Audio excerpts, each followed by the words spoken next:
in the state.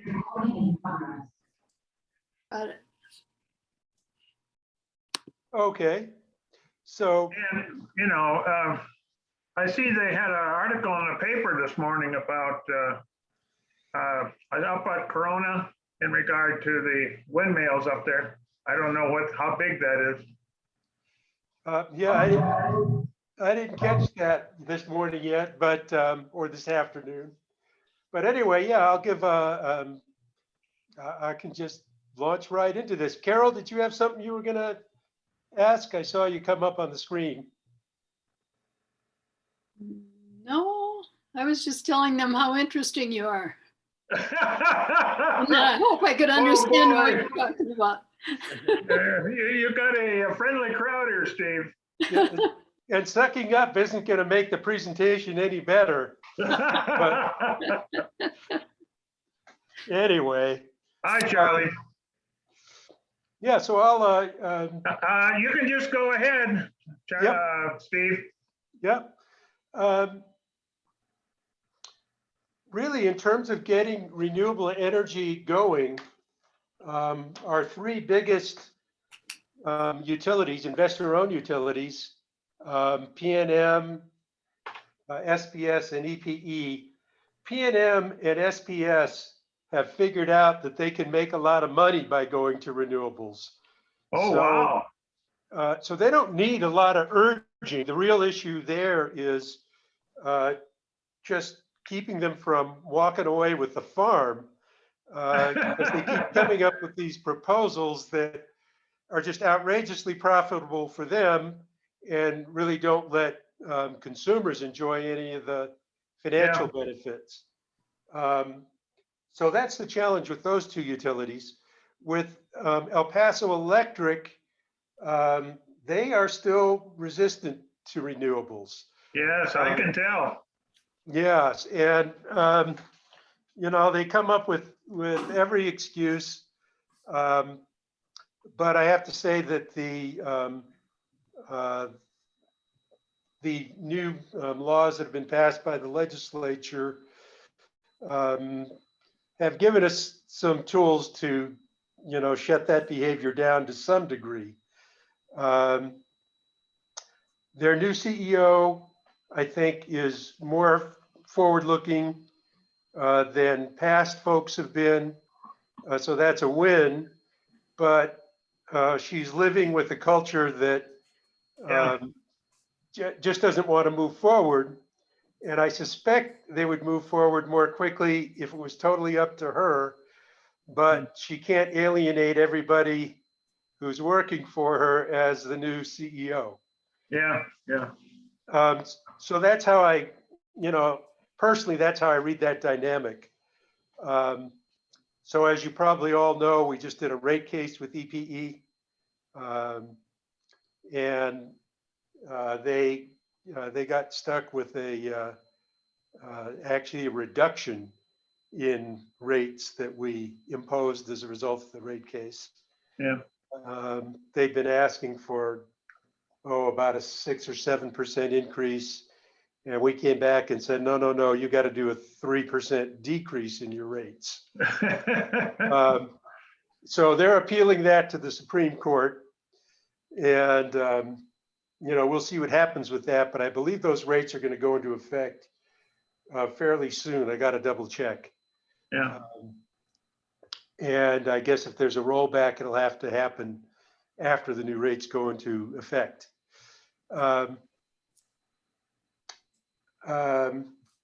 In terms of renewables, it's getting a little more challenging now because of COVID. And I don't know how much you guys have been looking at the press, but there are supply chain issues in all industries across the world. You go into a store and the shelves aren't stocked like they used to be. Things are missing. Well, same thing's happening in the renewable energy industry. So getting a hold of solar panels from China can be difficult. We had some large projects underway up north with PNM, and they're running into delays these are replacement resources for the San Juan coal plant, which is closing at the end of next year, middle of next year. And the developers that we're working with are having trouble getting materials, and they're experiencing delays. Yeah. And it's also driving up costs. So my sense is probably for the next 2-3 years, we'll see some artificially elevated costs because of COVID supply chain issues and demand. In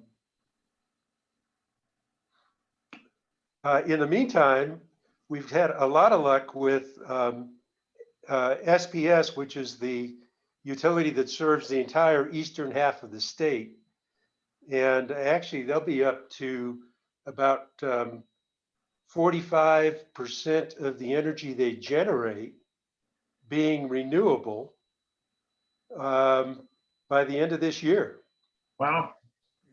Which is pretty terrific. And they've gone in pretty heavy on wind. But again, we are facing interesting situations where when rate cases come up, there are parties who want to shift all the savings to big players, large customers, industrial customers, and want to jack up the rates on residential.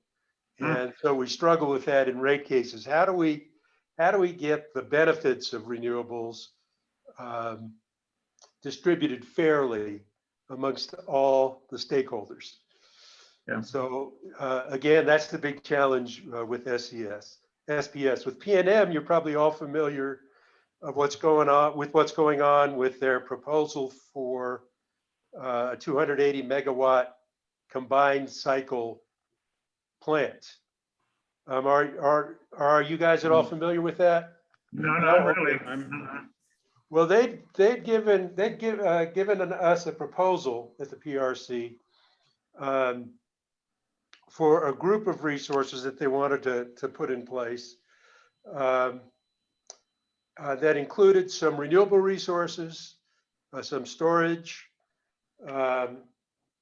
and also included this 280 megawatt combined cycle gas plant they want to put down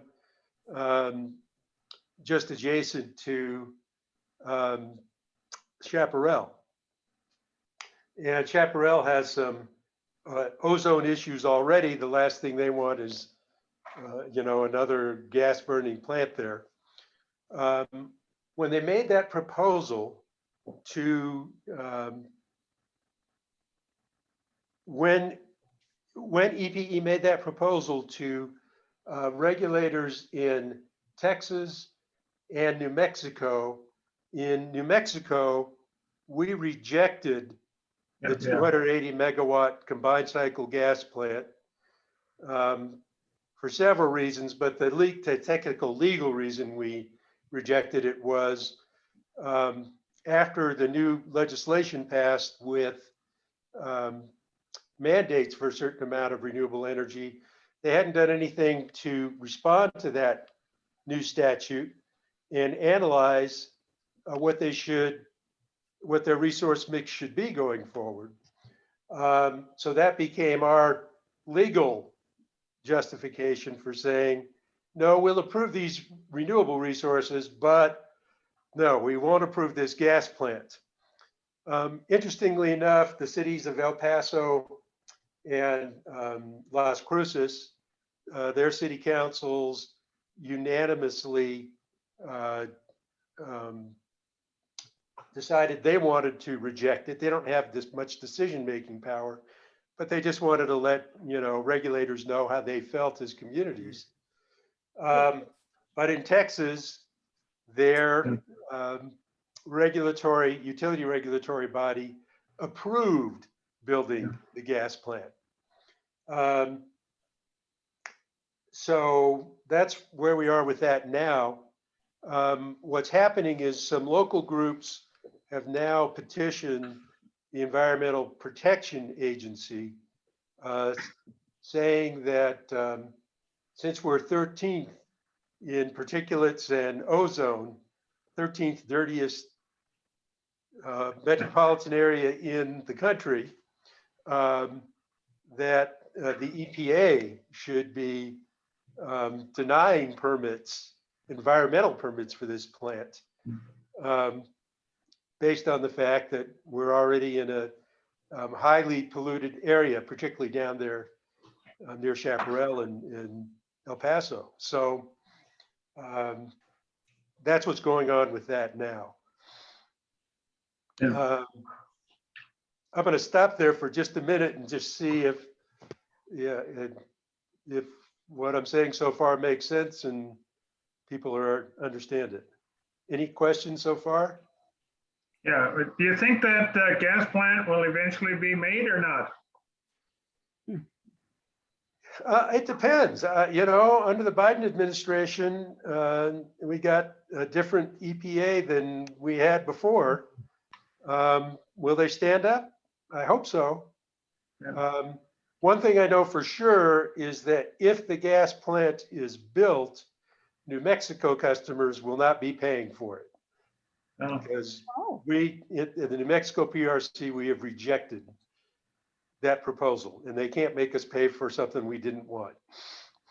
That's good. Go ahead, David. Yeah, thanks, Steve. Could you enlighten me as to what El Paso Electric's lack of forward-looking can be attributed to? Same people, been there a long time. They've been Luddites since before the turn of the century.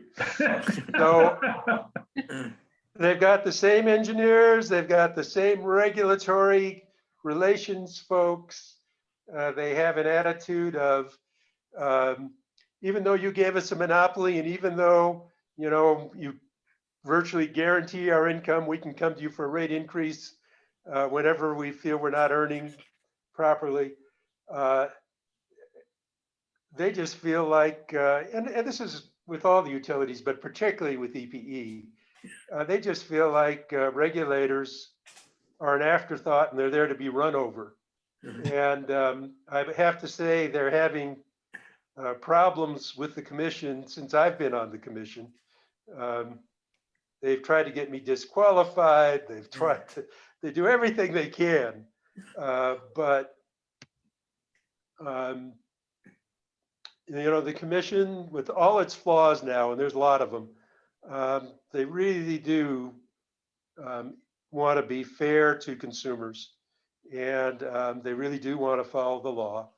So, if you ask me to bitch and complain, I could probably spend a day doing it and say all the things that could be better. But I will say that the basic idea of protecting consumers really is, with this commission, certainly since the beginning of this year, it really is there. And I feel like we're taking care of the core issues, the basics. And so that's good.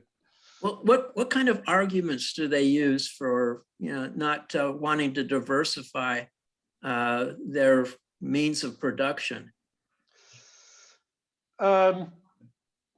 It's expensive, it's experimental, it's untested, it's Okay.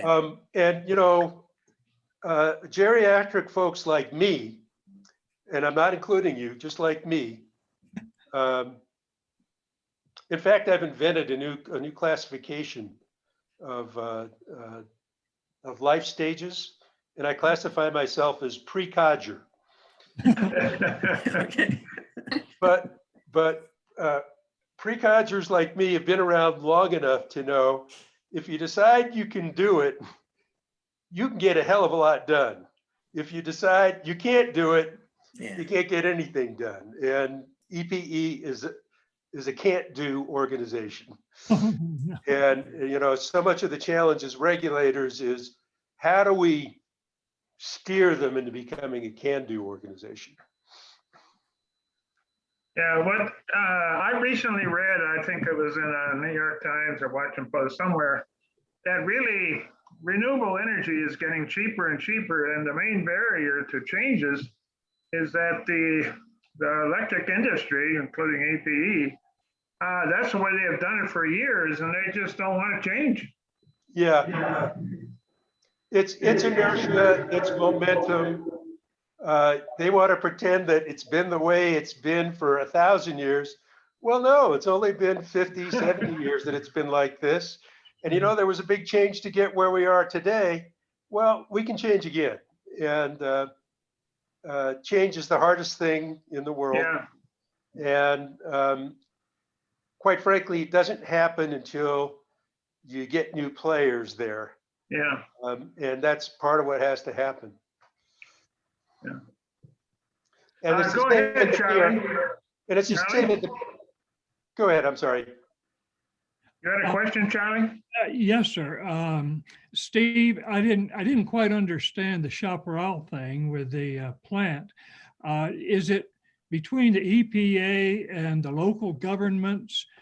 Is there veto power at some point, or how do they decide actually in the end what can and cannot go through? Well, so far it's local advocates who've petitioned the EPA, and they've gotten, they've gotten a couple of environmental groups to sign on and help provide resources in that fight.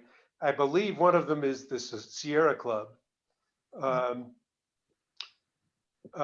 now it just becomes, environmental advocates petitioning the EPA and saying, hey, they're violating our environmental laws. You as an agency need to take action. So I have no idea how the EPA is going to take up that petition or whether they will. And I sure hope they do, because it's a valid argument, and unfortunately, Texas regulators just aren't willing to step up. I see. Yeah. And, it's still an oil state, even though they do a lot of wind in Texas. Yeah. It's still an oil state, and there's a lot of, what can I say, inside ball that's being played.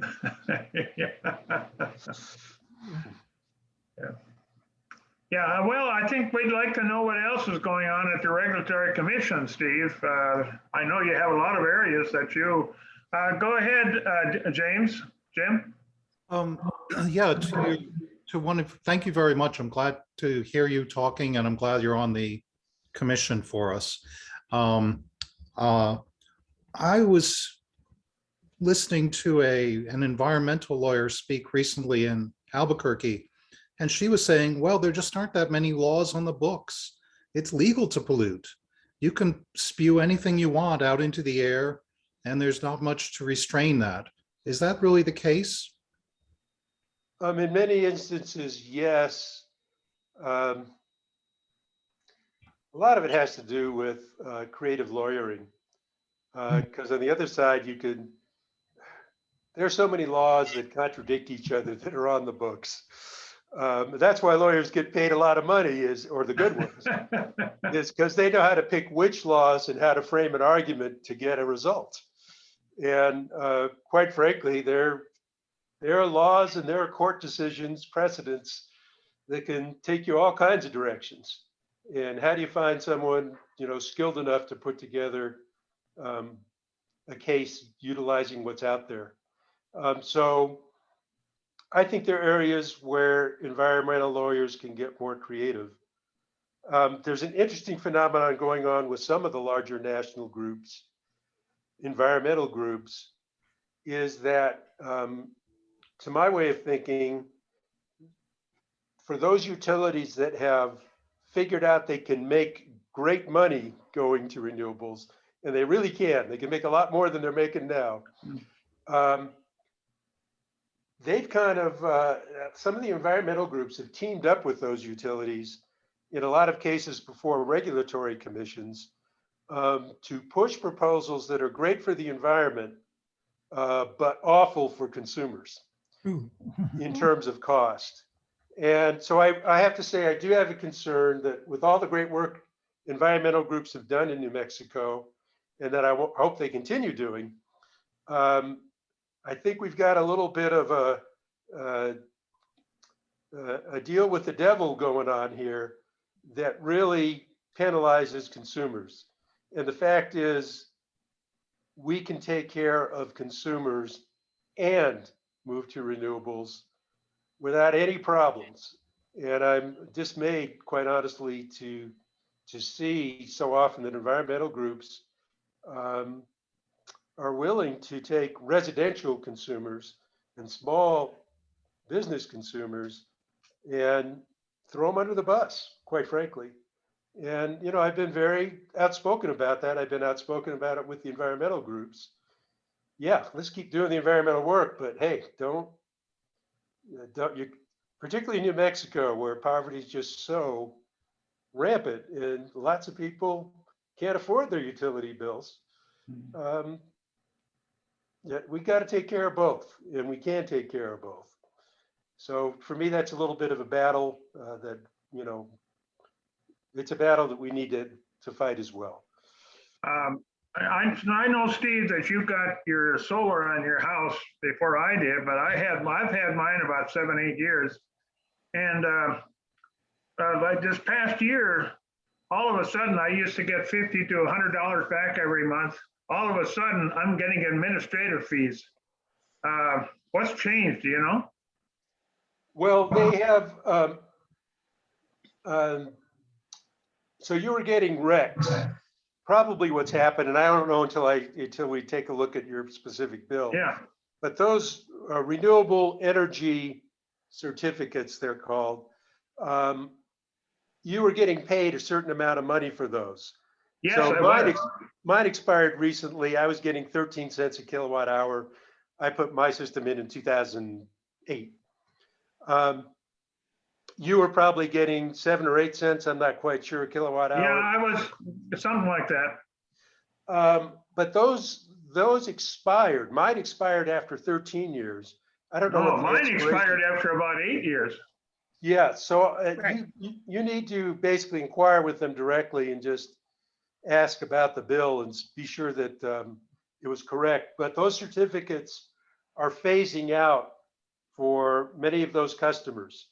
And new customers basically don't get that at all because the economics are there without that. The utility calls it a subsidy. I'm not quite sure it's a subsidy. Depends how you look at it. So. Yeah. Oh, Paul, I've had my hand up for quite a while. Can I? Oh, go ahead. I'm sorry, Jan. Yeah. Steve, does whoever owns the utility make a difference in the utility? Like Chase Bank now does EPE, and what's going on with this merger or buyout or whatever of PNM? What's this outfit coming in that wants to come in anyway? So I'll talk EPE first. It's JP Morgan. Oh yeah, well, JP Morgan Chase. Oh, is that what it is now? I can't keep Yeah. track of it. Yeah, I think it is. I think Jan's right. Yeah. JP Trace, okay.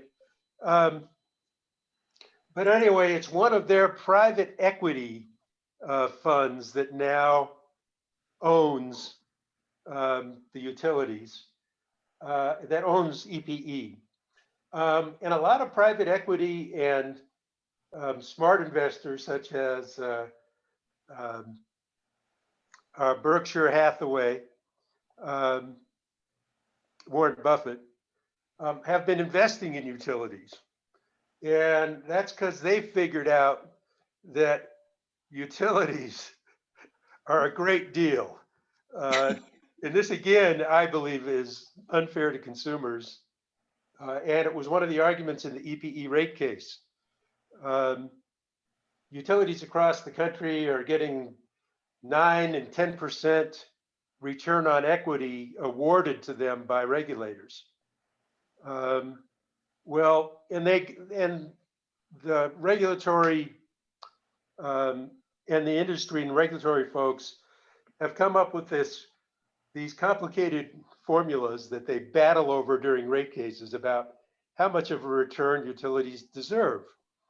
So Paul, you probably have a pretty good sense of this, but you know, Yeah, pardon? that private equity is really, man, They have done a lot of things out there, and all it's done is hurt the consumers. Yeah, well, and it's, you know, a 9 to 10% return on equity in these markets, you know, I've been arguing is a ridiculously high return for a very safe investment. Yeah, it's a guaranteed, basically. Yeah, where your revenues are pretty much guaranteed, and that really return should be closer to a fairly safe bond Yeah. than to a speculative market investment. Yeah. And in fact, if I look at, I just downloaded yesterday a report from a firm that basically polls all of the big investment houses on their projections for returns on investments, various types of investments over the next 10 to 20 years. And it's a service for pension plans and retirement funds and other investment funds to help them look at the long-term picture and adjust their portfolios. And so they poll all the big investment houses, Goldman Sachs, JP Morgan, Chase, you know, the Jamie Dimon's outfit. I can't remember all the names, the big banks. They all send in their projections. Well, for equities, stocks, over the next 10 to 20 years, they're expecting an average return of around 7%. So those businesses are much riskier than a utility. So why are utilities getting 9 and 10%, and the rest of the market at a much riskier is only projected to get 7%? What's wrong with this picture? And I think we really need to address that as regulators. So EPE, when they came in, they wanted a 10% return, 10.3. And there's a lot of arguing and, you know, a lot of behind the scenes work. And the commission ended up giving them 9% return. Two of the commissioners, me and Cynthia Hall, because there were many things going on in the decision that we didn't want to muck up, we wrote a concurrence with the decision that included an argument that said, but we still are giving them way too much of a return. And yeah, especially when there's a 2% interest rate out there. Come on, give me a break. exactly, that's the key. Come on. Exactly. So anyway, interestingly enough, EPE is filed an appeal with the Supreme Court, claiming that 9% is too low of a return. And of course, they're just comparing to the rest of the utility industry, Yeah. which has lost touch with the rest of the market. And that's only because regulators keep giving them too much. Yep. So our concurrence worked out pretty well in that it gave the city an excuse, because of the arguments we made in our concurrence, that they also appealed to the Supreme Court, saying that we awarded too high of a return. So thank you, City of Las Cruces, for doing that. And that's why Cynthia and I wrote the concurrence, is we wanted to give people room to take their argument to the Supreme Court, because we were sure that EPE would go to the Supreme Court asking for an appeal, saying we deserve 10%. So anyway, that's what's happening there. What about the outfit for PNM? I can't talk about that case because it's an open docket. Okay. Okay, now I know that you do more than utilities. What other things does PRC? Well, so we do regulate? electric, gas utilities, water utilities, transportation and freight services. So that would be, you know, Uber, Lyft, cabs, trucking, moving services. So we handle that. We handle pipeline regulations, so gas and oil pipelines that are intra-state, inside New Mexico. We're also responsible, both in pipeline and in transportation, for following up and ensuring that federal laws are enforced. So the way the federal laws are written, they give enforcement responsibility to the state.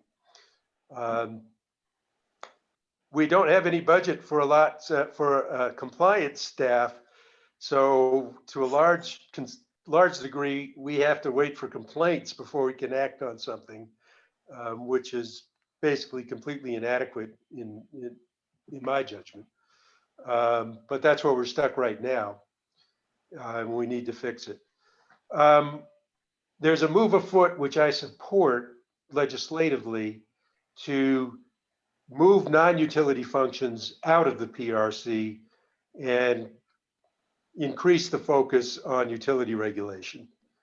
I think that's important because there's so many technological and other changes as we go through this energy transition that just complicate the situation exponentially. And the agency needs to have that focus. And utility law is a very kind of specific thing that you really need to focus on and have expertise. You So if spend we, most of your time on utilities, Steve? yes, because that's where the controversial issues are right now. Yeah. And there's a lot of resistance in the agency to peeling off some of these other functions. I just stay out of those arguments. I don't hide the fact to anybody that I think it's wise to focus on utilities. You know, if it was a private company, you'd say, stick to your knitting. We don't need conglomerates. You don't need to diversify. The market will diversify for you. You don't have to be diversified under one corporate umbrella. So I think those same principles apply to government that quite frankly apply to any private enterprise. And, you know, that's not to say you run government like a business, but that's just kind of practical enterprise management. So. Do you have any role to play with in electric grids? Absolutely, we play a huge role. And Okay. actually I talk, you know, we've got regular communications with Colorado, Arizona, Nevada, talking about regional transmission and distribution planning.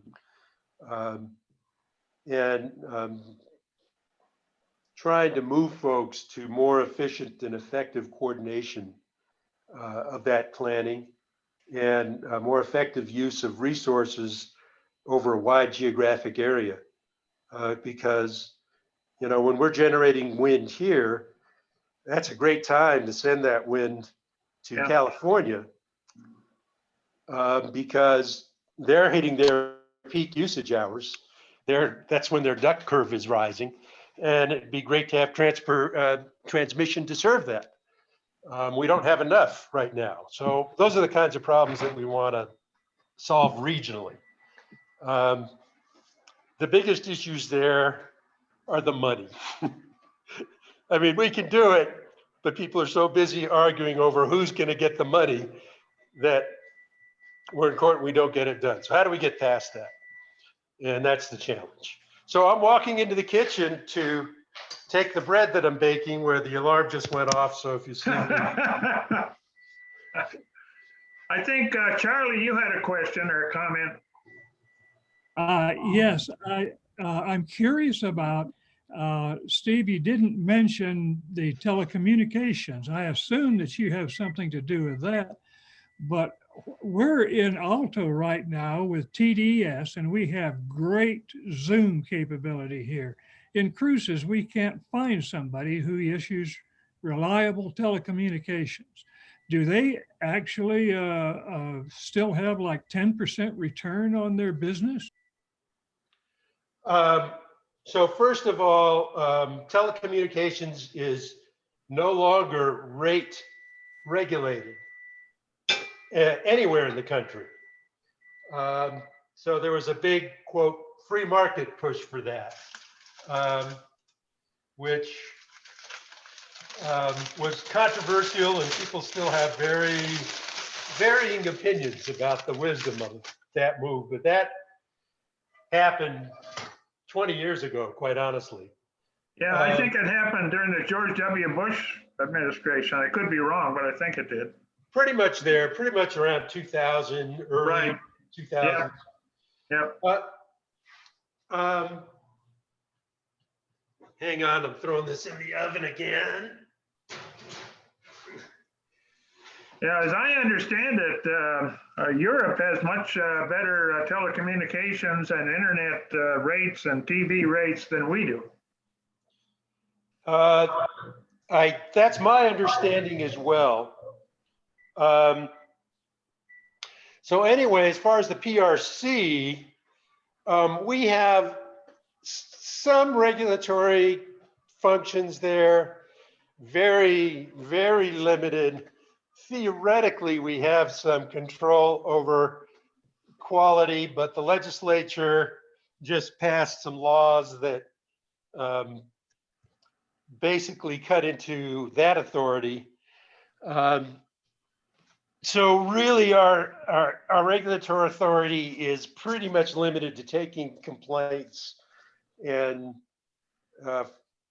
trying to cajole companies to treating customers fairly.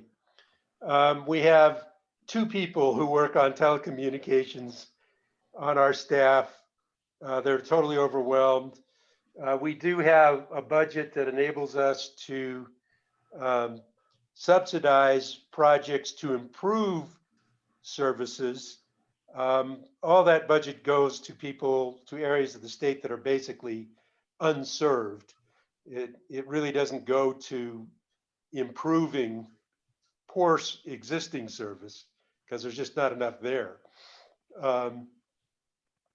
So that's about the extent we get involved in telecommunications.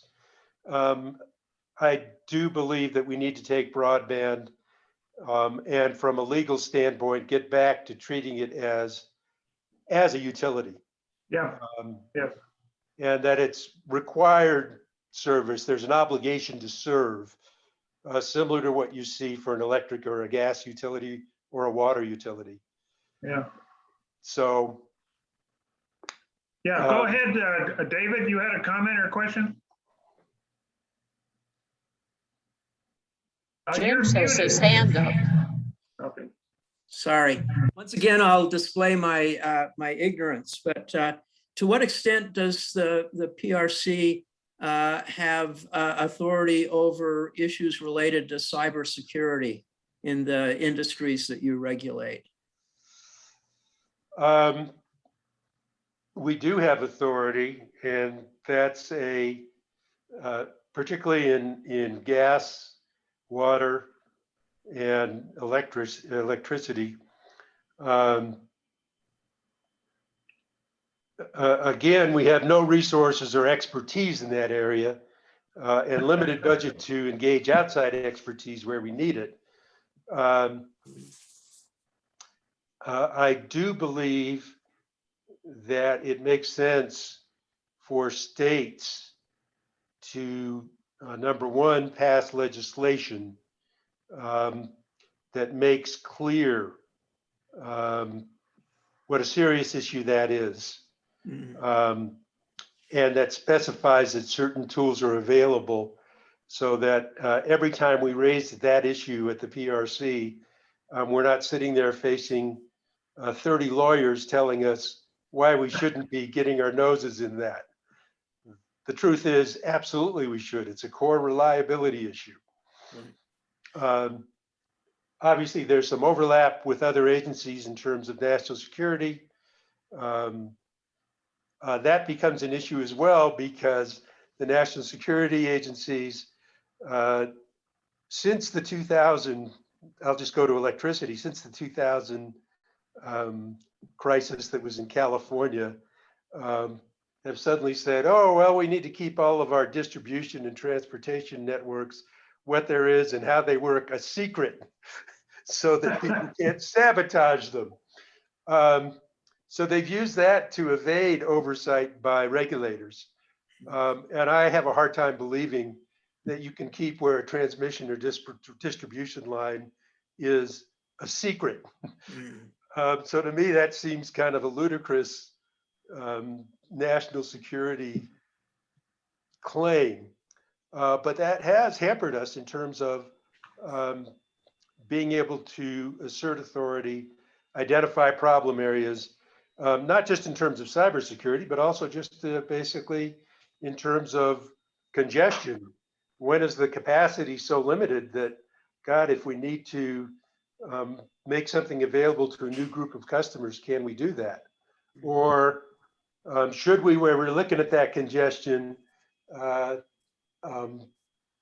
utility makes more money the more money they invest because they get a guaranteed return, right? So they have every incentive to spend more rather than less. And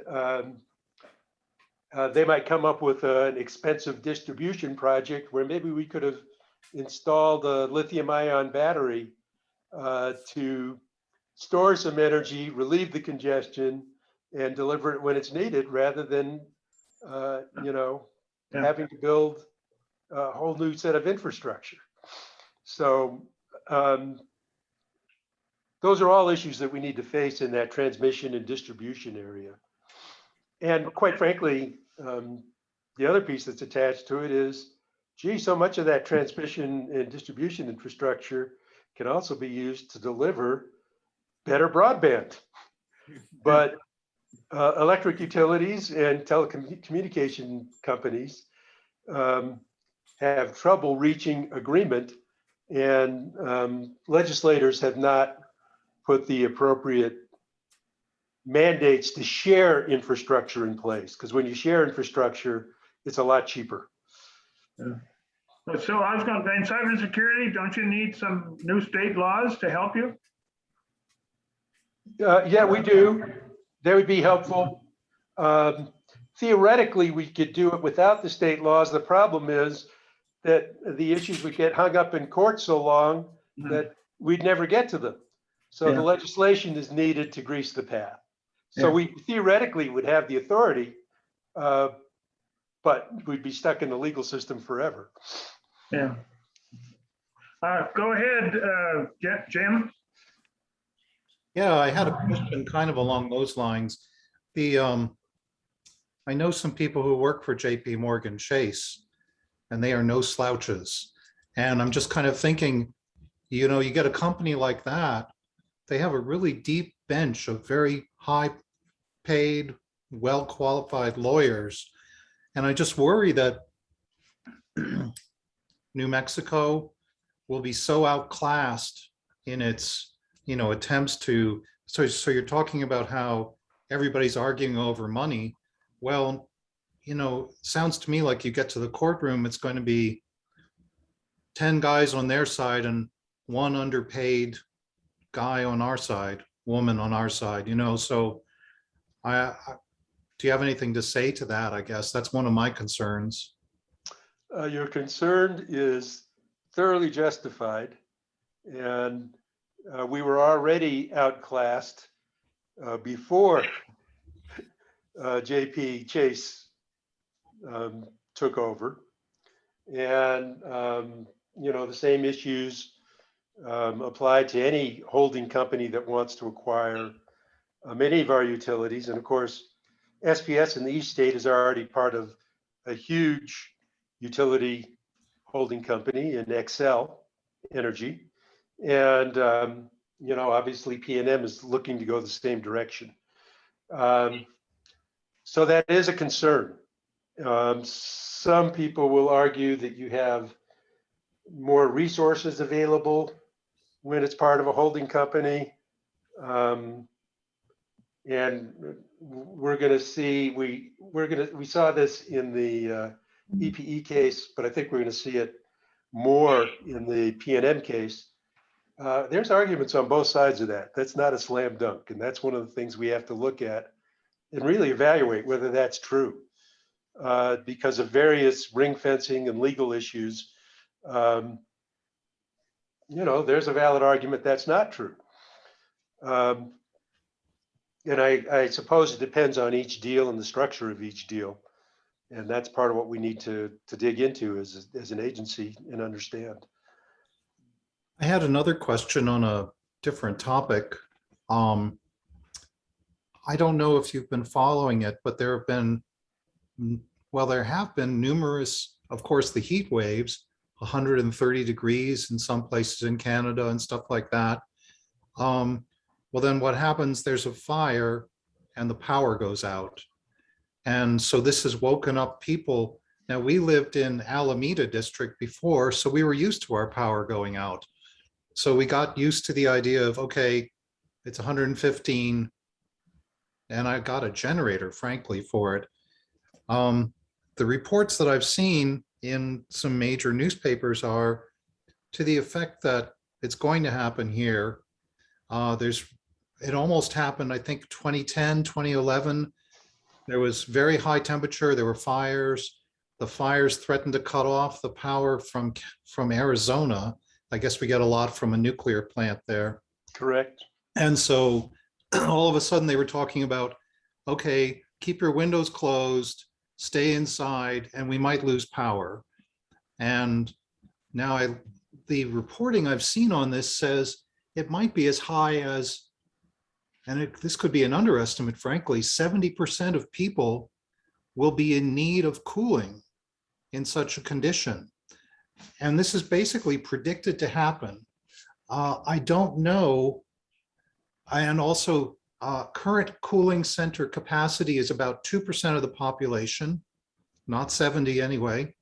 And they're way short. I mean, those places don't have backup generators. So it looks to me like there have been cases, of course, Paris had a huge mortality, I don't know, several years back with the heat. It's obviously been a problem in the Northwest. And I'm looking at this situation thinking we're kind of sitting here twiddling our thumbs, waiting for it to hit the fan almost.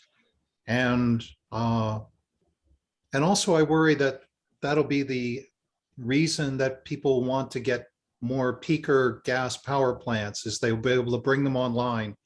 So I feel like there's a need to be proactive on this before that, to save lives and to build the right infrastructure.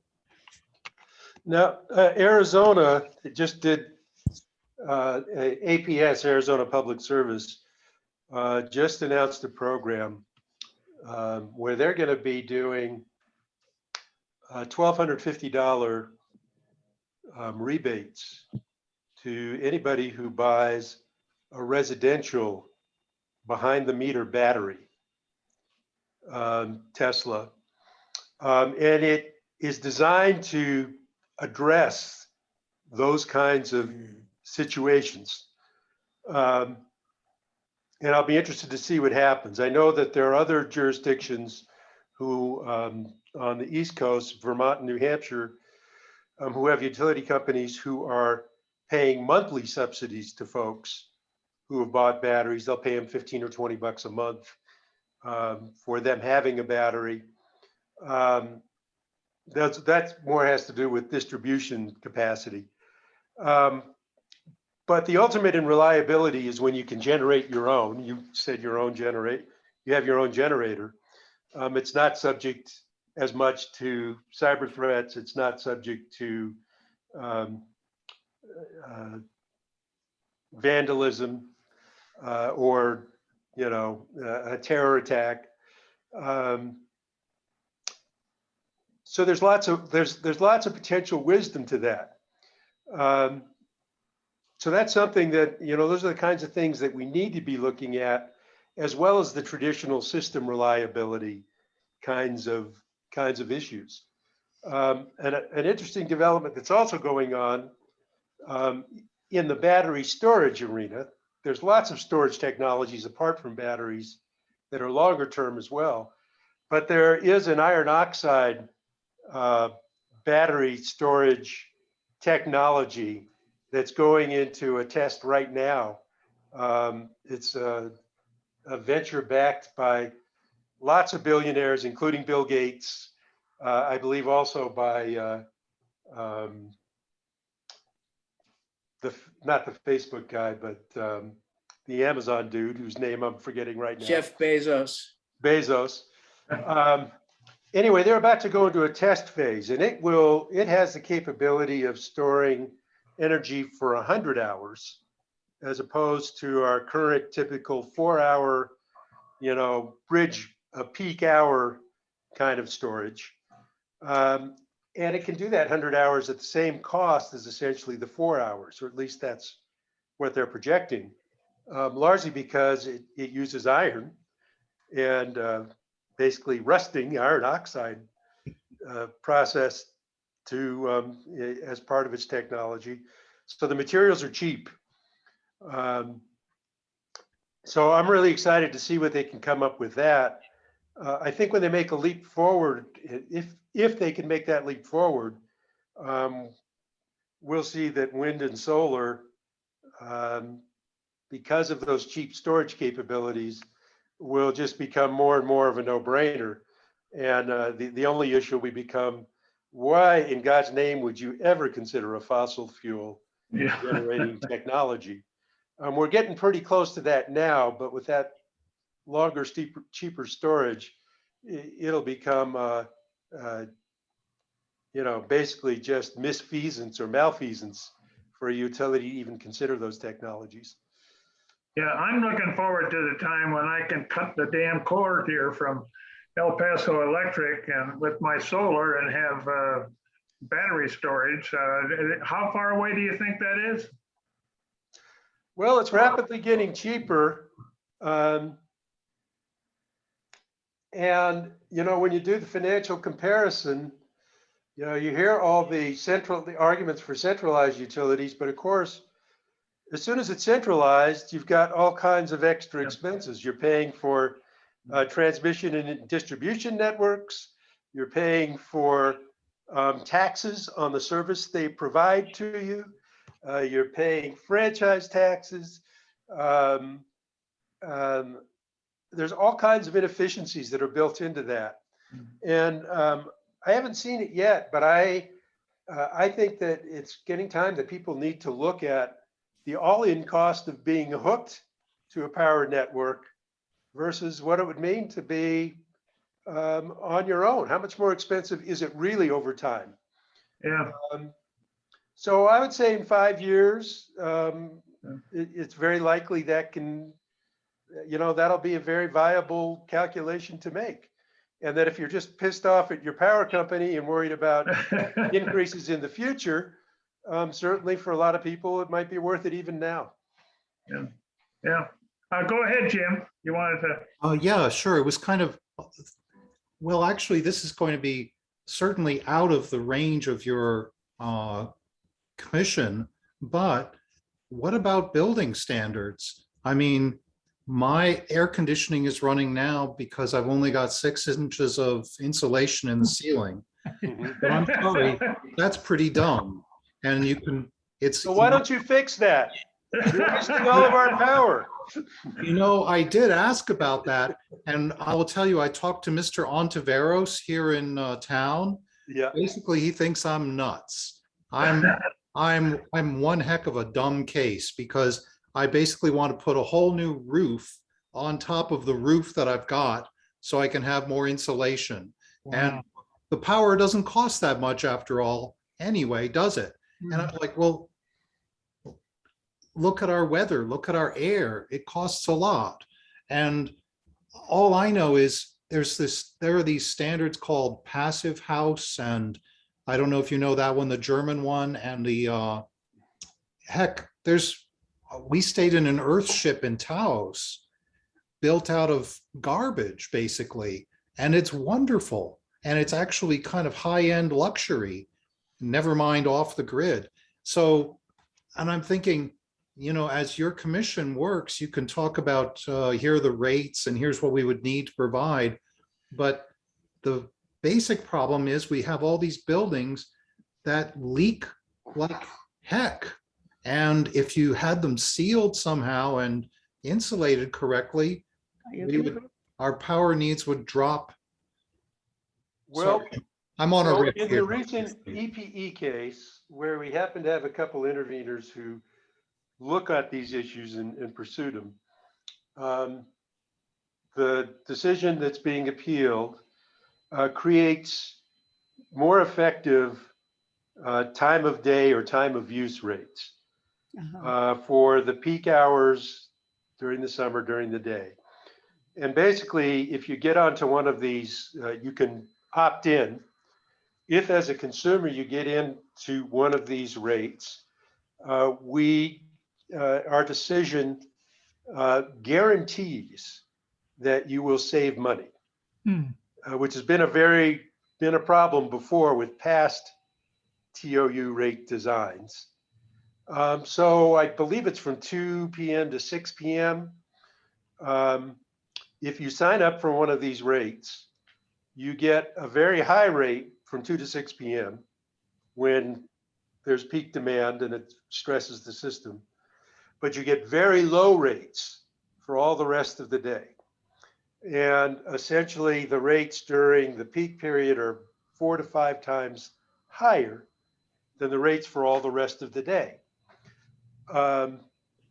But if you look at usage patterns, you'd be saving about 10 or 12 bucks a month on your electricity bill if you signed up for that rate and did a little bit of power conservation during the 2 to 6 p.m. in the summer, and then, you know, shifted your power usage more to the off-peak times. That can give you some incentive to get a more efficient air conditioner, to install additional insulation, to weather seal your house. So that's something you can look at, in that for the first time, we've been able to put out a time of day rate that actually makes sense for consumers to use, because you can't lose any money. It's guaranteed. And that was part of what we required the utility to do as part of offering that rate. One of the things I find difficult about trying to manage this sort of thing, or even have an idea about it, is that I don't know what's happening at any given point of time. I have to go outside, look at my meter, write it down. Would there be any possibility of, you know, some kind of indicator or something? Is that a difficult thing to do? Like, so I have Tesla solar panels. I get an indication of how much energy I'm producing at any one time. But I don't have that for the energy I'm using. Well, you've got a meter you can look at that you can watch how fast it's going. Right. But that's about it. Yeah. And actually over time, if you've got the double meter, you see how much net energy you're using over time. So for instance, I know even on my solar system, I know that we've net contributed maybe 500 kilowatt hours or 1,000 kilowatt hours to the system since 2008, when we first installed it. So you can see that cumulative use. If you're looking at something more specific, you kind of look at the meter. Now, there's a lot of smart appliances now that you can have a smart thermostat that reads how much you're using and automatically adjusts. It might, at a high usage period, automatically adjust so that you're not, so that your air conditioner cycles off a little bit more during peak periods, so that it uses less power. I know there's some local vendors here who have air conditioners that I won't even get into how they work because I can't remember myself, but essentially they do a little bit less dehumidification.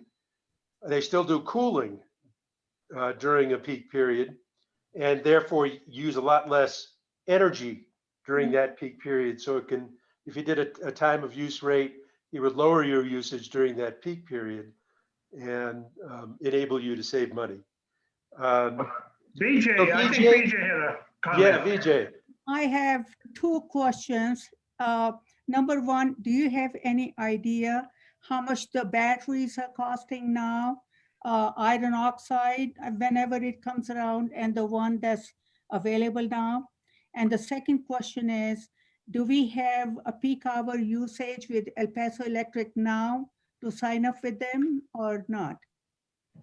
They have a peak hour rate, but I think the new rates go into place very soon. I would wait for those. The Okay, problem with the current peak hour rates is they don't guarantee that you save money. And they designed the rate to be revenue neutral, which means that half the customers will save money that use it and half will lose money. Well, that's no incentive. okay. I mean, talk about BS. So that's what we fixed. That's what we tried to fix if it doesn't get overturned in this upcoming Supreme Court challenge. I doubt it will. Okay. So I would wait for the new one because again, you're guaranteed not to lose. And if you're at all, paying attention, and I consider this, you guys, an AP class in utility usage, right? You're advanced. You guys will know if you get a TOU rate, you'll know how to take advantage of it. There, Yeah. Well, we're getting close to the end here. Let's give Steve a big hand of applause. Thank you, Thanks Steve, very so much. much for coming on. I just want to indicate who our next speaker will be. It's going to be Casey Massey.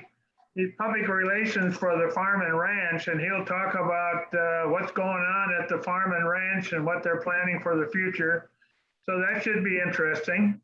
And also, Dave is going to help us in the future so far as getting, Dave Steele I'm talking about, getting speakers and so forth. So I'm looking forward to his working with the group that's doing the roundtable. Yes. Those are my Steve. friend again, but thank you all, guys. I got to run. Okay, thank you, Thank you, Steve. Steve. You all take care. All right. Paul, if I could just take a second, I just want to let people know that we're going to either the 22nd Right. or the 29th, we're going to have a representative from Animal Protection New Mexico, Animal Protection Voters New Mexico, doing the program. And I was wondering if you and Charlie could stay on for just a minute after we wrap up. Okay, that'll be fine. Charlie? Yep.